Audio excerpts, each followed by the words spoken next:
మత్తయి సువార్త 6వ అధ్యాయం 19వ వచనం. భూమి మీద మీ కొరకు ధనమును కూర్చుకొనవద్దు, ఇక్కడ చిమ్మెటయు తుప్పును తినివేయును, దొంగలు కన్నము వేసి దొంగిలెదరు. పరలోకమందు మీ కొరకు ధనము కూర్చుకొనుడి, అచ్చట చిమ్మెట అయినను తుప్పైనను దాన్ని తినివేయదు, దొంగలు కన్నము వేసి దొంగిలరు. నీ ధనం ఎక్కడ నుండునో అక్కడనే నీ హృదయమును ఉండును. అది ధనము దగ్గర హృదయం. ధనమూలమిదం జగత్ అన్నారు కదా. కాబట్టి డబ్బు లేనిది ఏది నడవదు. ఇప్పుడు దాదాపు చాలామంది అప్పుల సమస్యల్లో బాధలు పడుతున్న వాళ్ళకి డబ్బు కావాలి. ఇంట్లో మనకి ఏ కష్టం లేకుండా అన్ని క్రమంగా ఉండాలంటే డబ్బు కావాలి. పుట్టింది మొదలుకొని సచ్చేదాకా మన వ్యవహారం అంతా నడవాలంటే డబ్బే కావాలి. కాబట్టి చాలామంది మనుషుల హృదయాల్లో డబ్బు ప్రధాన కేంద్రాన్ని ఆక్రమిస్తుంది. హృదయాలని డబ్బు లాగుతుంది. అయితే దేవుడు ఒక విచిత్రమైన మాట అన్నాడు, ఎవడును ఇద్దరు యజమానులకు దాసుడుగా ఉండనేరడు. ఒకసారి చూస్తారా వచనం బైబిల్ నుంచి?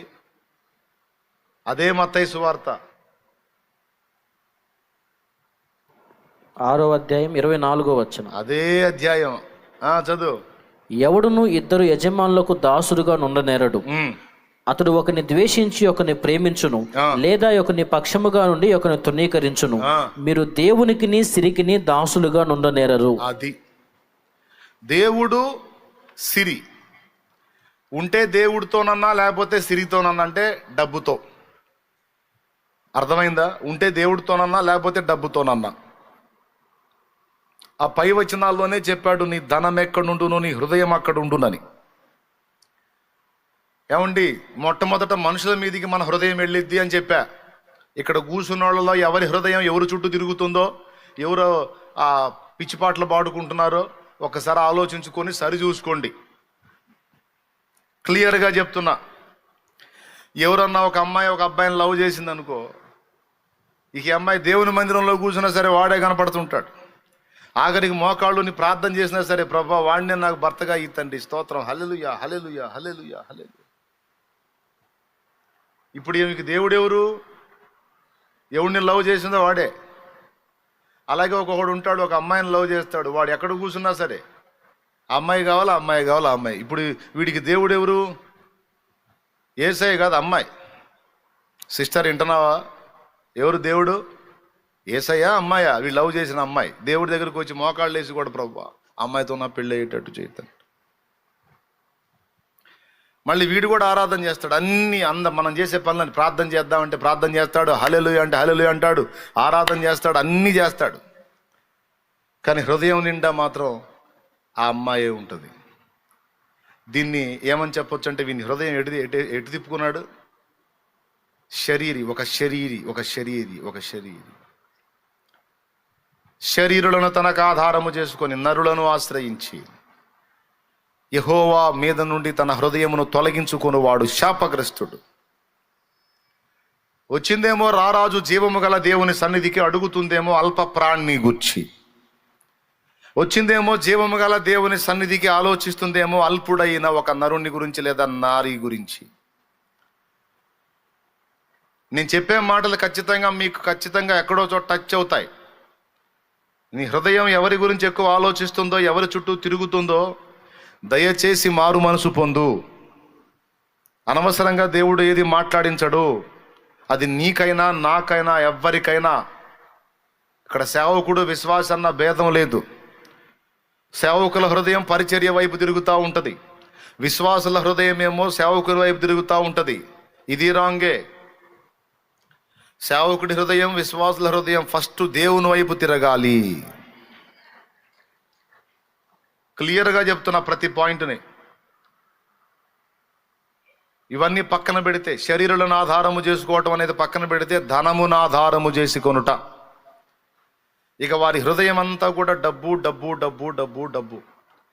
దేవుడు అన్నాడు, మీరు దేవునికిని సిరికిని దాసులుగా ఉండనేరరు. మీరు ఉంటే నాకన్నా దాసులు గండి, లేకపోతే ఆ డబ్బు కన్నా దాసులు గండి. ప్రవ్వా నీకు దాసులమైతే ఏం వచ్చింది నాయన? డబ్బుకు దాసులమైతే పైసామే పరమాత్మ హై. కావాల్సిందని డబ్బు ఇచ్చిద్ది, కానీ నువ్వేమిస్తావు నాయన? ఏది కావాలన్నా నీకు ప్రార్థన చేయాలి, అడుక్కోవాలి, మొత్తుకోవాలి. ఎప్పుడో నీకు బుద్ధి పుట్టినప్పుడు అట్లా ఇస్తావు. అదే పైసలు ఉన్నాయనుకో, అసలు ఎంత బాగుంటుంది దేవా అని కొంతమంది హృదయాలు పైసలు చుట్టే ఉంటాయి, డబ్బు చుట్టే ఉంటాయి. ఒక మాట చెప్తాను, రూపాయి డబ్బులు నీ దగ్గర లేకపోయినా, బ్రదర్ స్తోత్రం చెప్పండి అందరూ, రూపాయి డబ్బులు నీ దగ్గర లేకపోయినా నువ్వు దేవుణ్ణి నీ యొద్ద కలిగి ఉంటే, విస్తారమైన డబ్బున్న వాడి దగ్గర లేని మనశ్శాంతి, సంతోషం, సమాధానం, ఆదరణ, ధైర్యం నీ దగ్గర ఉంటాయి. లోకంలో చాలా మందికి విస్తారమైనటువంటి డబ్బు ఉంది, కానీ మనశ్శాంతి లేదు, సంతోషం లేదు, ఆదరణ లేదు, ఆనందం లేదు, ధైర్యం లేదు, భయం గుప్పెట్లో బతుకుతున్నారు. కానీ విస్తారమైన డబ్బు లేకపోయినా దేవుని బిడ్డల దగ్గర సంతోషం ఉంది, సమాధానం ఉంది, ఆదరణ ఉంది, ధైర్యం ఉంది. ఎందుకుంది అంటే వారి దగ్గర దేవుడు ఉన్నాడు. మరి లోకంలో డబ్బును ప్రేమించి డబ్బు కోసం వెంపర్లాడి డబ్బును కుప్పేసుకొని డబ్బునే వెతికినటువంటి వాళ్ళ దగ్గర డబ్బు ఉంది, కానీ దేవుడు లేడు. కాబట్టి డబ్బుతో వాళ్ళు అన్ని సమకూర్చుకున్నారు, కానీ వాళ్ళు వెతికిన ఆనందం, సంతోషం, సమాధానం, నెమ్మది, ప్రశాంతత, ధైర్యం అనేది వాళ్ళకి దక్కల. అందుకే పేరు గాంచినటువంటి, ప్రఖ్యాతి గాంచినటువంటి వ్యక్తులు సైతం ఉర్లేసుకొని చచ్చారు, ఆత్మహత్యలు చేసుకొని చచ్చారు. కావాలంటే మీరు బాగా ధనవంతులు ఎంక్వైరీ చేసి చూడండి, కుప్పలు పైసలు ఉన్నాయిగా, బాగున్నావా అని అడగండి. సాయంత్రానికి మంది వేసుకొని పండుకోవాలాడు, లేకపోతే నిద్ర రాదు, లేకపోతే నిద్ర మాత్రాన మింగాల.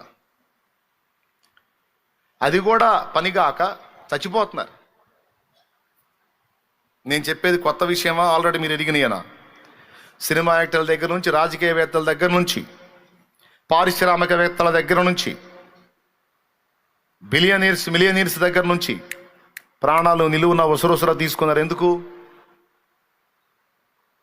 బ్రతకలేకపోయారు. ఎందుకు? అన్నీ ఉన్నాయి కదా, పైసలు ఉన్నాయి కదా, డబ్బు, విస్తారం, పేరు, గుర్తింపు, పదవి అన్నీ ఉన్నాయిగా. ఎందుకు తెచ్చారు? అన్నున్న మనశ్శాంతి లేదు, సంతోషం లేదు, ప్రశాంతత లేదు, ఆదరణ లేదు, ధైర్యం లేదు, నిరాశ, నిస్పృహ. ఎందుకంటే వాడు వెతికి తపన పడ్డవన్నీ డబ్బులో ఉన్నాయి అనుకున్నాడు. తీరా డబ్బు వచ్చి కుప్పబడ్డ తర్వాత అవి లేవు. అవి ఎందులో ఉన్నాయి? సమస్తం మానవుడు వెతికేయన్నీ ఎందులో ఉన్నాయి? దేవుని దగ్గర ఉన్నాయి. కానీ దేవుణ్ణి కలిగి లేనివాడు సిరిని ఎంత కలిగి ఉన్నప్పటికీ వాడు భూమి మీద నెమ్మది పొందలేడు. కానీ దేవుడు ఒక్కడిని తన దగ్గర కలిగి ఉన్న వాడికి ఏమేం ప్రయోజనాలో తెలుసా? మొట్టమొదటిది, దేవుడు ఉన్నవాడికి కృప దొరుకుతుంది. దేవుడు ఉన్నవానికి కృప దొరుకుతుంది కనుక వానికి ఏది ఉన్నా లేకపోయినా ఫస్ట్ దేవుణ్ణి బట్టి ధైర్యం ఉంటుంది. దేవుణ్ణి బట్టి ధైర్యం ఉంటుంది తమ్ముడు. అప్పులోడు వచ్చి తంతాడన్న అనే భయం కూడా ఉండదు. తంతే తన్నని నా దేవుడు చూసుకుంటాడు, తిడితే తిట్టని నా దేవుడు చూసుకుంటాడు, సామాన్లు బయట ఇస్తే వెయ్యని నా దేవుడు చూసుకుంటాడు. ఏం చూసుకుంటాడు? 2 చేస్తాడు. ఒకటి, వాడు నోరన్నా మోస్తాడు, లేకపోతే వాడికి ఇవ్వడానికి డబ్బులన్నా ఇస్తాడు. నాకు నా దేవుడు ఉన్నాడు, నాకు ఆ ధైర్యం, నేను ఆయన్ని ఎరుగుదును. కానీ ధనవంతుల దగ్గర డబ్బు ఉంది, కానీ ధైర్యం లేదు. చిన్న బలహీనత వస్తే భయపడిపోతారు, హాస్పిటల్ చుట్టూ తిరుగుతూ ఉంటారు. ఎందుకంటే ఏమో లోపల ఏ అవయవం చెడిపోయిందో, ఉంటానో పోతానో ఏం జరుగుతుందో ఏదో మొత్తాన్ని లోపల తేడా పడుతుంది. తడవకి టెస్టులు, దగ్గితే టెస్టు, తుమ్మితే టెస్టు, దోమ గుడితే టెస్టు, చేమ గుడితే టెస్టు.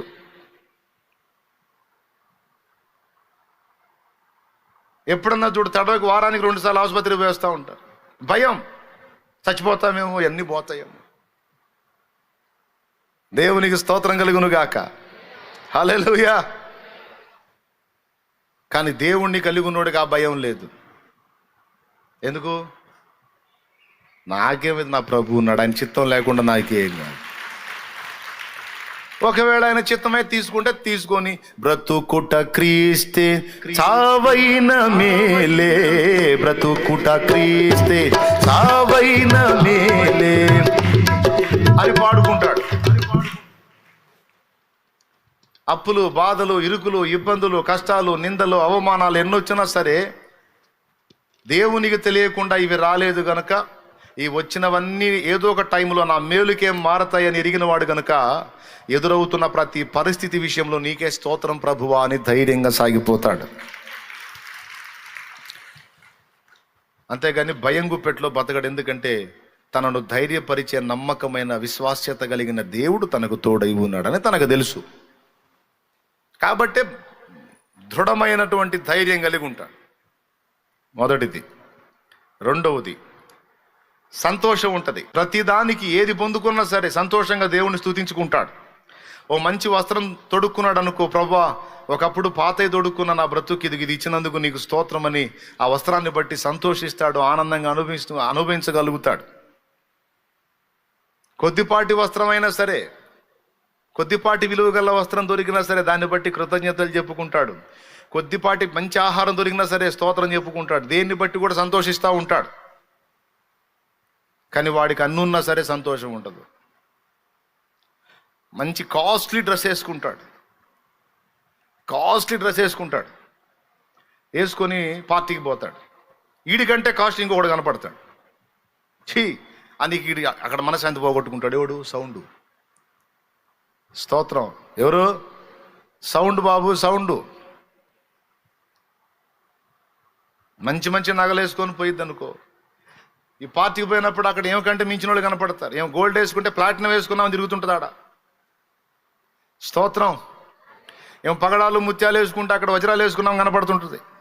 నా బతుకు పాడుగాను అనుకుని మళ్ళీ నేను కూడా వజ్రాలు చేయించుకోవాలి. మళ్ళీ మైండ్ అటుపోయి ఇక పార్టీ లేదు, పాడు లేదు. ఇక మైండ్ అంతా ఆమె ఇటుపోతుంటే అటు చూడటమే సరిపోయింది. మైండ్ ఎట్టుంటుందో తెలుసా? దేవుడిని ఎరిగిన వాళ్ళకి, చెప్పులు లేని వాడికి చెప్పులు ఇచ్చాడు అనుకో దేవుడు, ఆ చెప్పులను బట్టి స్తోత్రం. ప్రభువా ఈ ఎంత ఖరీదు చెప్పులు? జత 40,000, 30,000, 50,000, 5,000, 10,000 అన్నది చూడ్డు. ఏదో ఒకటి జత చెప్పులు ఉన్నాయి తండ్రి, ఈ కొత్త చెప్పులు ఇచ్చినందుకు నీకు స్తోత్రం అయ్యా. ఎవరికి వెళ్ళి చూస్తాడో తెలుసా?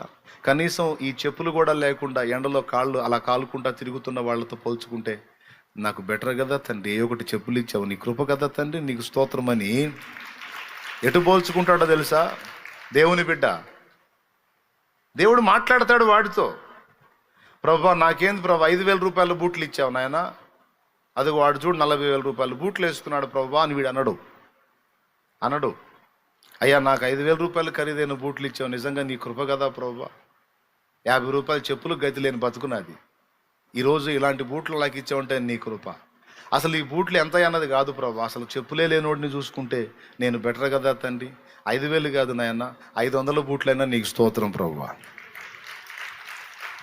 ఇతడు ఎటు చూసేటట్టు చేస్తాడు దేవుడు. వానికంటే హీన స్థితిలో ఉన్నవాడిని బట్టి తనను చూసుకొని నేను బెటర్ కదా, ఎట్లా చూసి ఉన్నదానిలో ఆనందించాలో దేవుడు వీనికి జ్ఞానం ఇస్తాడు. ఎట్లా చూసి ఏడవాలో డబ్బు వాడికి తెలివిచ్చింది. ఎట్లా చూసి ఏడవాలో. ధనవంతుడేమో వాడికంటే మించినోడు చూసి గుల్లవుతుంటాడు. వాడు ఎంత ఖరీదు చేసుకున్నా వాడికి మనశ్శాంతి ఉంటుంది, ఎందుకంటే వాడి మైండ్ అట్టనే పోతుంటుంది. కానీ దేవుని బిడ్డ ఉండి దేవుణ్ణి కలిగి ఉన్నోడికి ఎలా ఆలోచించాలో దేవుడే జ్ఞానం ఇస్తాడు. ఎలా ఆలోచించి కలిగిన దానిలో తృప్తి చెందాలో దేవుడే కృపనిస్తాడు. ఎందుకంటే దేవుడు ఉన్నాడు కదా వీడికి. మొట్టమొదటిది దేవుని బట్టి భరోసాతో ధైర్యముగా ఉంటాడు.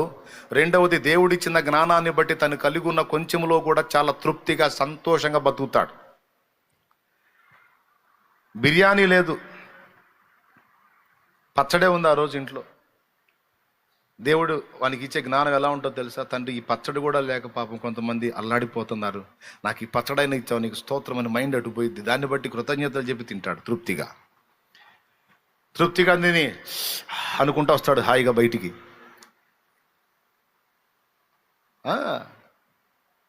కానీ వాడు బిర్యానీ తిన్నా వాడికి ప్రశాంతత ఉండదు. కానీ వీడు పచ్చడి తిన్నా సరే అసలు అన్నమే లేనివాడిని గుర్తు చేసుకొని తిని ఉన్న దానిలో తృప్తి చెందుతాడు. వాడేమో బిర్యానీ తిన్నా కూడా వానికంటే బెటర్గా ఇంకొకటి తింటున్నాడే అని వాడిని చూసి ఏడుచుకుంటా తింటాడు. ఎంత తేడా ఉందో చూడండి. ఇప్పుడు ఇక చూడండి, దేవుడు తన యొద్ద కలిగి ఉన్న వానికి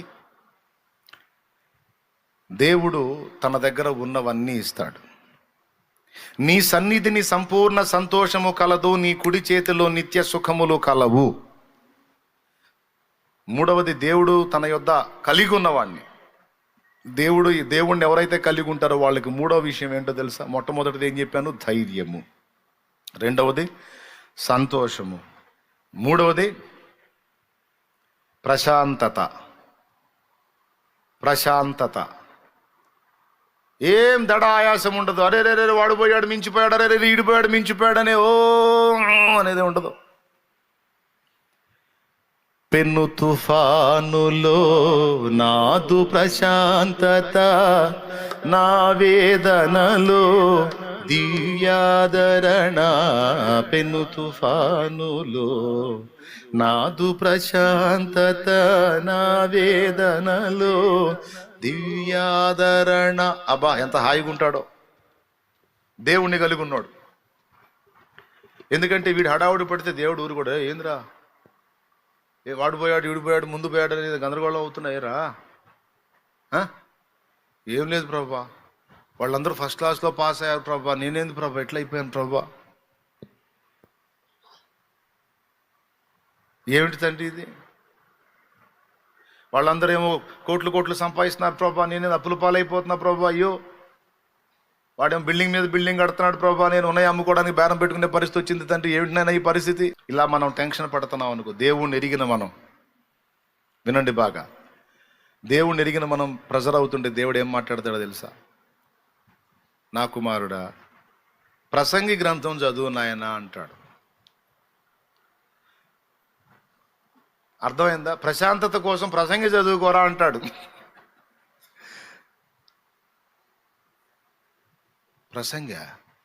ప్రసంగిలో విరక్తి కదా వచ్చేది, ప్రశాంతత ఏడ వచ్చింది? అయినా చూడండి ఒకసారి చూద్దాం. ప్రసంగి చదివితే విరక్తి కదా వచ్చేది? కాదు. 9వ అధ్యాయము 11వ వచనం చదువు. మరియు నేను ఆలోచింపగా సూర్యుని క్రింద జరుగుచున్నది నాకు తెలియబడెను. వడిగలవారు పరుగులో గెలవరు. అది విషయం. ఒరే వాడు వడిగా పరిగెత్తుతున్నాడు పానైపోయాడు అంటున్నావు, వాడు గెలవడు కూసోరాను. అరే ఆడా బాగా పరిగెత్తగలవాడు వడిగలవాడు వాడు అవుతాడు అనుకున్నావా? కుదరదాడు, కూసుంటాడు. కూసో చదువు. బలము గలవారు యుద్ధమునందు విజయం పొందరు. అసలు ఇదేందండి? రివర్స్ మాట్లాడతాడు. పరుగులో గెలవాలంటే ఒడిగా పరిగెత్తేవాడే గెలుస్తాడు, బలం గలవాడే యుద్ధంలో గెలుస్తాడు, జ్ఞానం గలవాడికి అన్నం దొరికిద్ది, బుద్ధిమంతుల వల్ల ఐశ్వర్యం కలిగిద్ది, తెలివి గలవాడికి అనుగ్రహం దొరికిద్ది. వాస్తవంగా రీజన్ అయితే రాజుగారి అనుగ్రహం దొరకాలంటే ఏం కావాలి? వాడికి తెలివి కావాలి. తెలివి గలవాడు ఎక్కడ ఉంటాడు? రాజుగారి దగ్గర ఉంటాడు. ఎందుకు? రాజుగారు సోదోళ్ళని పెట్టుకోడు, వాడి దగ్గర తెలివి గలవాళ్ళని పెట్టుకుంటాడు, చురుకైన వాళ్ళని పెట్టుకుంటాడు. కానీ ఇక్కడ రివర్స్ మాట్లాడుతున్నాడు. అందుకే ప్రసంగం అండర్లైన్ చేసుకుంటా వచ్చినాం. నేను నంబర్ 1 సోదోడిని, సోద్దాన్ని అన్నోళ్ళు చేతులు ఎత్తండి అన్న. నా దగ్గర కూడా తిక్కలతనం ఉందన్నాడు. అంటే నేను మొరట భాష సోద్దాన్ని అంటే అర్థం ఏంటంటే తిక్కల మైండ్ అని. చేతులు ఎత్తండి మరి. నేను తిక్కలోని చెప్పడమే కదన్న, మా ఇంట్లో మొత్తం అనేది అదే. నన్ను ఇంత తిక్కలదానివి ఎట్లా బతుకుతావు, ఇంత తిక్కలోడి ఎట్లా బతుకుతావు అనిపించుకున్నావా లేదన్ను? ఆ సర్టిఫికెట్ అయితే మనకుంది కదా, దేవునికి స్తోత్రం కలిగి ఉన్నగా. ఇప్పుడు కూడా అప్పుడప్పుడు అనిపించుకుంటా ఉన్నాం కదా. రైట్. ఒక మాట చెప్తా, ఇక్కడ చదువు. మరి అట్లయితే తిక్కలోళ్ళు బతకటం కష్టం, జ్ఞానులు బతకటం ఈజీ. కానీ ఇక్కడ చూడు, జ్ఞానము గలవానికి అన్నము దొరకదన్నాడు. వడిగలవారు పరుగులో గెలవరు, బలము గలవాడు యుద్ధములో గెలవడు. అంత రివర్స్ మాట్లాడుతున్నాడు. ఇవన్నీ దేవుణ్ణి కలిగి ఉన్నవాడు ఎరుగుంటాడు కాబట్టి ఎవడు పరిగెత్తి ముందుకు పోయినా దడ ఆయాసం పెంచుకోడు. దేవునికి స్తోత్రం. 2009వ సంవత్సరంలో కొంతమంది నాతో మాట్లాడారు. నువ్వు కూడా శుభ్రంగా శుభవార్త ఆరాధనలోనూ చెప్పొచ్చుగా, శుభవార్తలోనూ ఆరాధనలోనూ చెప్పొచ్చు కదా, ఏమండి స్లాట్కు ఒక 10 ఏళ్ళు కట్టుకొని దేవుని వాక్యం చెప్పొచ్చు కదా అన్నాడు. నేను ప్రార్థన చేశా, దేవుడు సైలెంట్ అన్నాడు, సైలెన్స్ అన్నాడు. ఓకే ప్రభా అన్నాడు. వాళ్ళని వీళ్ళని చూసి వాళ్ళలాగా వీళ్ళలాగా ఏదో అయిపోవాలి, ఏదో కావాలని అనుకోవద్దు బేటా. ప్రతి దానికి ఒక సమయము గలదు. నీ సమయం వచ్చినప్పుడు నేను సహా నిన్ను వాడుకుంటా. ఇప్పుడు వాడబడుతున్న వాళ్ళు వాడబడని, నీకు నిర్ణయించిన నిర్ణయ కాలం ముందు నిన్ను సహా వాడుకుంటా. నువ్వేం టెన్షన్ పడద్దు. అయ్యో కాలం గతించిపోతుంది అనుకోవద్దు. నీకు నిర్ణయించినటువంటి సమయం ఒకటి ఉంటుంది. ఆ సమయంలో నేను నిన్ను నిలబెట్టుకుంటా. పరిగెత్తుతున్న వారిని చూసి నువ్వేం హడావుడి పడొద్దు, గందరగోళం కావద్దు. వస్త్రములు ప్రోత్సాహం కోసం చెప్తున్నాను నేను. కొంతమంది వెనకబడ్డామని ఫీల్ అవుతుంటారు కదా జీవితంలో, కొన్ని పరిస్థితులను చూసుకొని. నీకంటే వెనకోడు ముందుకు వెళ్ళిపోయాడు, నువ్వే వెనకబడ్డావు, ఫీల్ అవుతూ ఉంటావు. వాడు ఎందుకు అట్లా వెళ్ళిపోతున్నాను, నేనేది ఇట్లా అయిపోతున్నాను. నువ్వేం టెన్షన్ పడాల్సిన అవసరం లేదు. నీ టైం ఒకటి ఉంటుంది. దేవుడు నీ తల ఎత్తే టైం ఒకటి ఉంటుంది. దేవుడు నిన్ను వాడుకునే టైం ఒకటి ఉంటుంది. నిన్ను ఆశీర్వదించే టైం ఒకటి ఉంటుంది. ఎందుకంటే ఎప్పుడు ఎవరిని ఎక్కడ ఎలా బ్లెస్ చేయాలో, ఆశీర్వదించాలో, వర్ధిల్లా చేయాలో, ఎప్పుడు ఎక్కడ ఎవరికి ఏ సహాయం ఎలా అందేటట్టు చేయాలో నా తండ్రికి బాగా తెలుసు. అందుకే ఆయన ఉంటాడు, మనకు తోడై ఉంటాడు కదా. మనం దడపడతంటే దడపడనీడు. ప్రవ్వా అంతా వెళ్ళిపోతున్నారు ప్రభు, ఆడికి రా పోయేది, ఎక్కడికి రా పోయేది, పోని పరిగెత్తని. వడిగా పరిగెత్తువారు పరుగు పందెమందు గెలవరు అంటాడు. బలము గలవాడు యుద్ధంలో గెలవడు, జ్ఞానము గలవానికి అన్నం దొరకదు. మరి ఎలా అంటే కింద చెప్తాడు, అదృష్టవశమున కాలవశమున మాత్రమే వారికి అవి దొరుకుతున్నవన్నాడు. అదృష్టము అన్నా కాలమన్నా యేసయ్యే. దేవునికి స్తోత్రం కలుగును గాక. అదృష్టం అంటే ఎవరో తెలుసా? యేసయ్యే. కాలము ఈజ్ ఈక్వల్ టు అదృష్టం, రెండు ఒకటే. ఈ రెండు కలిపి యేసయ్య. ఆయన నీ దగ్గర ఉన్నాడు, ఆయన నా దగ్గర ఉన్నాడు. ఆయన చాలనుకున్నాం, ఇంకా దేన్ని పట్టించుకోవాలి, ఆయన చాలనుకున్నాం. ఇప్పుడు ఏం జరుగుతుందంటే తెలుసా మీకు? ఆయన మూడవది నీకు ప్రశాంతత ఇస్తాడు. బేటా వాళ్ళు ముందుకెళ్ళారు, వీళ్ళు ముందుకెళ్ళారు, నువ్వు టెన్షన్ పడొద్దు బేటా.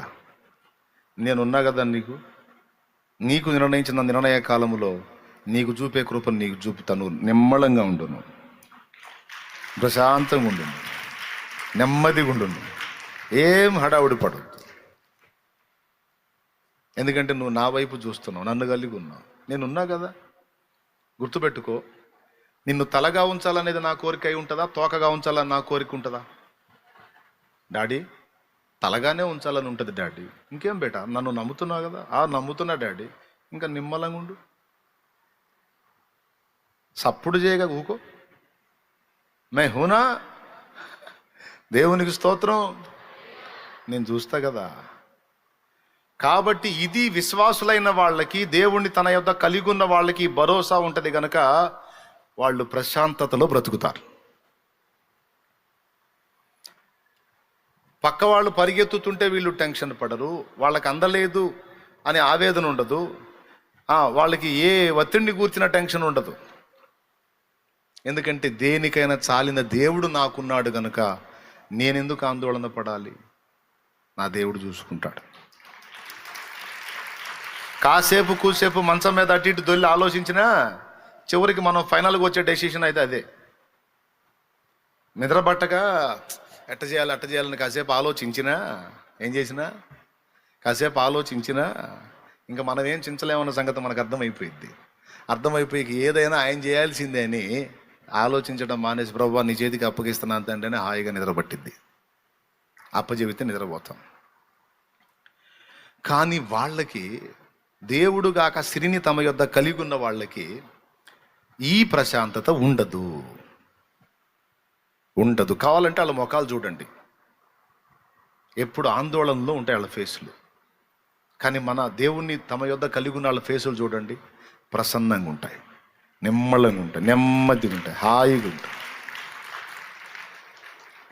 ఒకవేళ దేవుణ్ణి ఎరిగుండి కూడా నువ్వు ఆ ప్రశాంతతలో ఉండట్లేదు అంటే నువ్వు దేవుణ్ణి కలిగి లేవు, లేదా దేవుడు నీతో ఉన్నాడన్న విశ్వాసం నీకు లేదు. తగిన కాలం ముందు తప్పక సహాయపడతాడన్న నిశ్చయిత నీకు లేదు కనుకనే ఆందోళనలో బతుకుతున్నావు. అది ఉందనుకో, రిలాక్స్, అంతే. ఇక నీ ముఖం వికారం ఉండదు. ఎప్పుడన్నా చూడు కళలాడుతూ ఉంటావు నువ్వు. ఎదుటోళ్ళు చూసి కుళ్ళుకోవాల్సిందే నిన్ను. ఏంటి సిస్టర్ ఎప్పుడు చూసినా హ్యాపీగా ఉంటావు, ఏంటి అసలు ఎప్పుడు నవ్వుతానే ఉంటావు, కళగా ఉంటావు, ఎదుటోళ్ళని ధైర్యపరుస్తూ ఉంటావు, ఎప్పుడు ఖుషీగా ఉంటావు, ఏంటి అసలు నువ్వు అంటే, అదొక రహస్యం ఉందిలే అని చెప్పి. ఏంది రహస్యం అంటే, నేను నమ్మిన వాడు అలాంటి వాడు, నాకు తోడై ఉన్నవాడు అలాంటి వాడు. దేవునికి స్తోత్రం కదా.